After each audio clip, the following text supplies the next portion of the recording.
কোন শক্তি ষড়যন্ত্র করে বিএনপির ভারপ্রাপ্ত চেয়ারপারসন তারেক রহমানের দেশে ফেরা ঠেকাতে পারবে না বলে মন্তব্য করেছেন দলটির স্থায়ী কমিটির সদস্য নজরুল ইসলাম খান। সোমবার জাতীয় প্রেস ক্লাবে 12 দলীয় জোটের সমাবেশে এসব কথা বলেন তিনি। বলেন, শেখ হাসিনার আমলে তারেক রহমানের বিরুদ্ধে কোনো দুর্নীতির অভিযোগ প্রমাণিত হয়নি।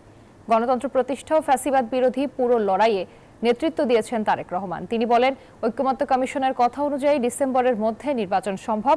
নির্বাচন দেরিতে দিলে তার কারণ বলতে হবে। গোপনীয়ভাবে কিছু হবে না।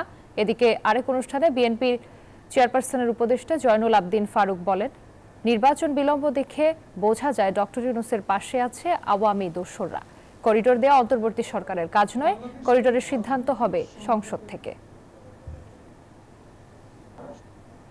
ব্যক্তি এখন ক্ষমতা, কিন্তু কেন কানাঘুষা শুনছি কাউকে কাউকে সুযোগ দেওয়ার জন্য?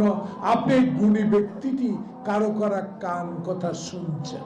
যে ছাত্র শ্রমিক গণঅভ্যুত্থান হলো, সেটা করতে গিয়েও